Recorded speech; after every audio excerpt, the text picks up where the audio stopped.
Hello guys, so ako nga po pala si Elrock at ito nga po pala ang aking 44 bars challenge ni Sir Glock 9. Let's go! Say what? Been there. Done that.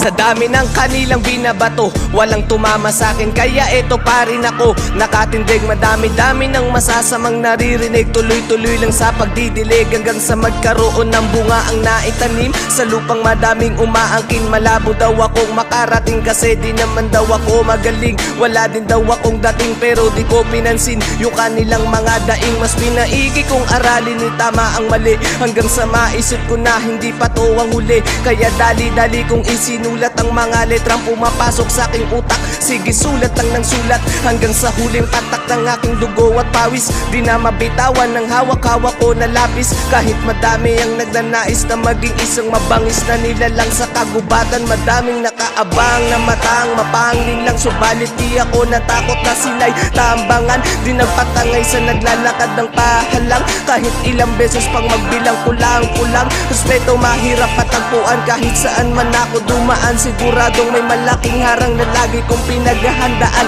na malampasan, hindi ko na hinindian yung lapis na ipinahiram ni Aristotle. Matagal na rin akong gigil sa mapanglait pero ako'y nagpipigil. Baka kasi di nila kayanin pag ako pumitil. Kahit napisil, sisiguraduhin kong malala ang iyong iindahin. Kahit san mo ko dalin, ako ay ako pa din. Gagawin ko lang ng gagawin ang gusto kong gawin. Labagin, biguin, asarin, suwayin yung mga mali kong tumingin. Sa tingin ng karamihan, di ko kakayanin ang bigat na pasanin. Buti na lang merong isang naniniwala sa akin na kaya kong makauwi sa amin. Bitbitang para sa akin, di ko balak ang kinin ang hindi para sa akin. Di ako nagsasayang ng laway para lang ako ay respetuin. Bago mo ko matahin, tumingin ka muna sa salamin, tsaka mo ko tanungin kung bakit sagit ang daliri ko ay nandoon ka rin. Kahit san mo ko dalin, ako ay ako pa din. Wala akong pinagbago, sa pangarap pa rin nakatingin. Kahit san mo ko dalin, ako ay ako pa din.